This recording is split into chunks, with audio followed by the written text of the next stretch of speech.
No, we ask you to focus beyond what is normal in your humandom.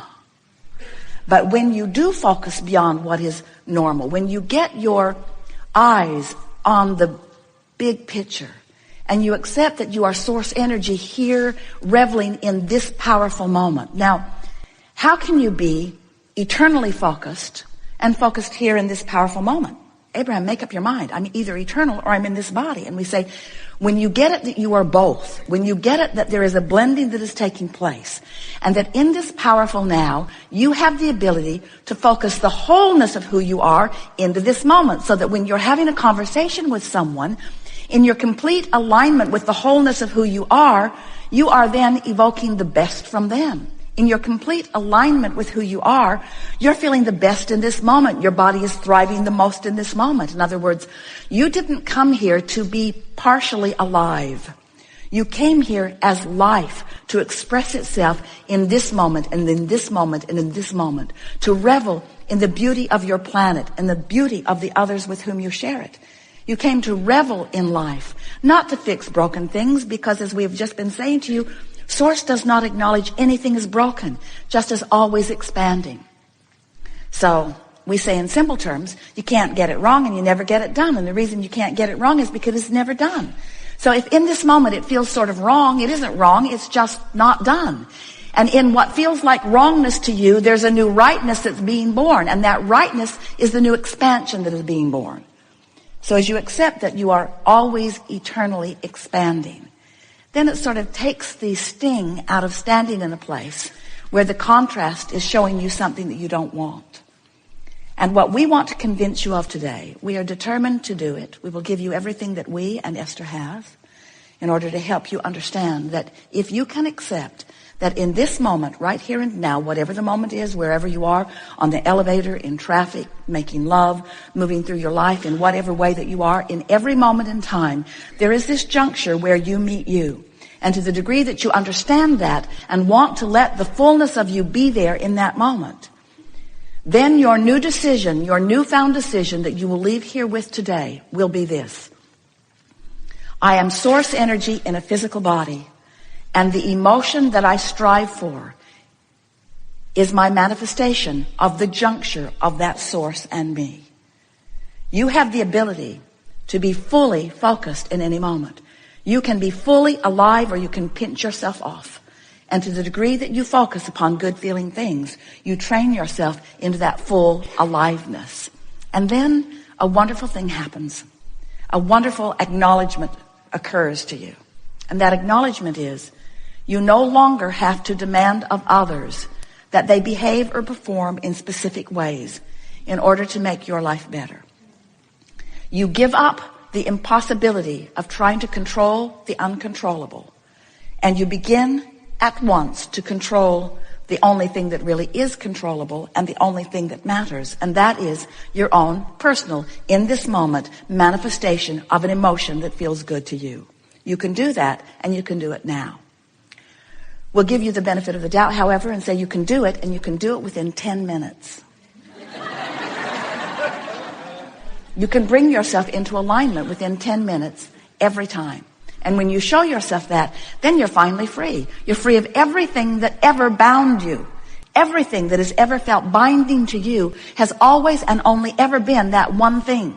That one thing where you have chosen something in your now to use as your excuse to pinch yourself off from the fullness of who you are. When you choose those things and you say, you are the reason that I can't feel good, then you are bound. When you say, oh, there is no reason for me to have pinched myself off, because I now have full knowledge that I can, within 10 minutes, bring myself into alignment with who I am, then you are finally free. And then you'll be friskily moving through this life experience in good feeling moment after good feeling moment. And people who are watching you will say, what drug are you on and where did you get it? And you'll say, I'm on a natural drug. I've discovered that my physical body is a veritable chemical factory. And that when I get into an emotional place where I feel good, everything in my body works toward releasing everything that is good feeling. And they will say, well, it's obvious to me that you are on something. What is it? And you'll say, It's a very long story. But I can give you a quick version. I just decided to be happy. And they'll say, you are on something, you just won't admit it. You just won't admit it. We are eager to talk with you about anything that is important to you. It is our intention to drag you kicking and screaming into the vortex. You know, this vortex that we talk about? This vibrational state of being where everything that you are is, everything that you have become vibrationally is. What do you want to talk about? We want to clarify something at the beginning of this conversation. When you use the word contrast, you seem to be talking about unwanted things. And when we use the word contrast, we mean variety from which to choose. In other words, in this variety are unwanted things, which help you to clarify the wanted things. If we could convince you that in that contrast and in that knowing what you don't want, that there is a spark that is lit, there is a rocket that shoots from you of what is wanted, and that is a powerful, important, magnificent, delicious, sought after by source and by you gift. But most people, as you're talking about contrast, are not seeing the gift that comes from it, because you're stuck in the contrast. And even the way you began your conversation here, it's sort of like contrast. Yeah, there's this bad stuff that's happening, and this bad stuff that's happening, yeah, I get it, that it puts stuff in my vortex, but this bad stuff that's happening. And we want you to understand that you've got the emphasis in the wrong place in all of this. If we can convince you that the desire that's born, that fresh desire that is born, is a wonderful manifestation, and that if you would focus upon it, then you would experience the full realization of all of that, then you would start blessing every bit of contrast that gave birth to every bit of that allowed all of that. Are you following? So as you see something that you can't change because you are not the creator of their reality, there is something that you can change, and that's the way you feel. And you've been there, because even when someone else is suffering, or even when someone else is afraid, or even when someone else is living something unwanted, you have the ability to focus in a way that you don't feel that way. You can distract yourself, or you can even find peace with whatever it is. And you could actually feel your heart begin to sing again, because that's natural. And in fact, you do that. You do it all the time. And then you feel guilty because it doesn't feel right to you that your heart should sing when someone else is suffering. And we've been saying, and it sounds frivolous in this vernacular, but we've been saying you can't get sick enough to help sick people get well, and you can't get poor enough to help poor people become prosperous, and you can't become confused enough to bring clarity to others. And we appeal to your logic, you know that. But what it really comes down to is you can't help anyone unless you are fully aligned with this energy of your source. And you can't be fully aligned with the energy of your source when you are feeling sorrow, when you are feeling sadness, or when you are feeling guilt. So what is it about you humans? It's so interesting. We love you so much, but you are so willing to deprive yourself of the fullness of who you are. And in this case, you're telling us because others are doing it. Others have deprived themselves of the fullness of who they are. And so I just don't think it's right for me to be the fullness of who I am. And we say, thank goodness Source doesn't do that. In other words, the only reason you could ever feel negative emotion is because you've chosen a vibration that the Source within you doesn't choose. If the Source within you would choose that same negative, full of resistance vibration, you wouldn't feel any separation. Have you ever had a conversation with someone where you're high and they're low in terms of vibration? They feel crummy and you feel high. And the longer you talk with them, it's like, all right, what's going to happen here? Are you coming up or am I coming down? Because one or the other is going to happen here if we're going to insist on hanging around together. It's a natural process in the desire to communicate. And so you hold your ground, they hold their ground, and there was a sort of a stalemate. And then they hit one of your buttons and down you come. Now you're communicating. And we say, on what level do you want to communicate? And what you're saying is, I feel guilty when I stay up here. I feel guilty. And we say, well, if you can maintain that, one of two things will happen. They'll come up there with you, or they'll gravitate out of your experience. And you say, and if they gravitate out of my experience, then I'll feel more guilt.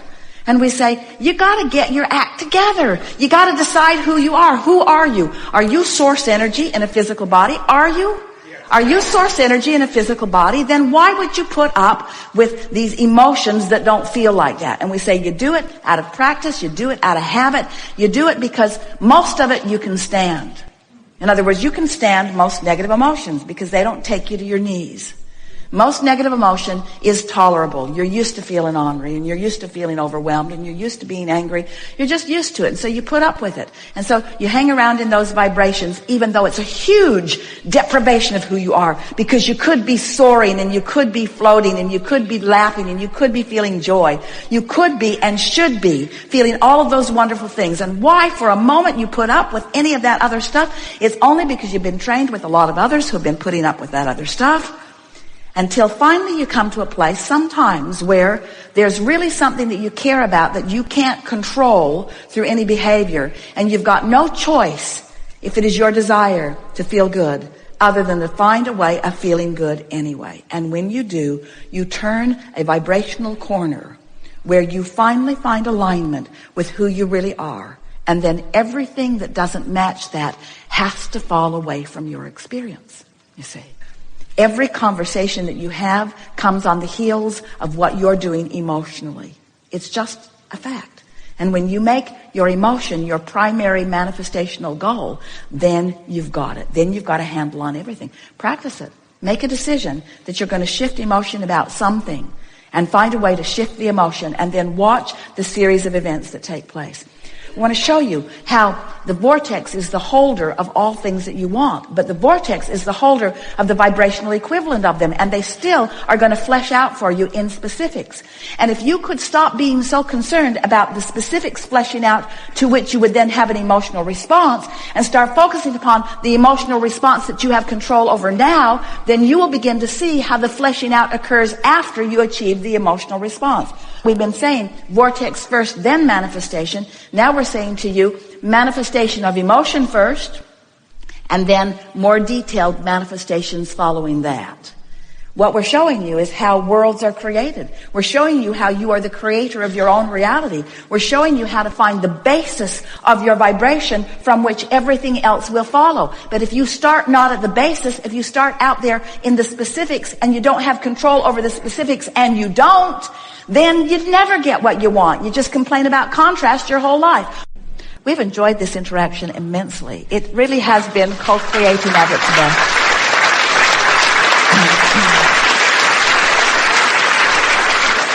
It is satisfying for us to say to you that you can accomplish anything that you set your mind to, and feel so many of you resonating with that so completely. In other words, there is a paradigm shift that is afoot, because there are masses of you who are understanding the vibrational nature of your being, the emotional nature of your being. Above all other things that we have accomplished in the hours that we've been together here today, it is our desire that you leave with this sentiment brewing and expanding within you. And that is that what is, whatever it is really, really, really a good thing. Because it is the starting point of your journey that we promise will be satisfying to you. And if you can get hold of that, then let the good times roll.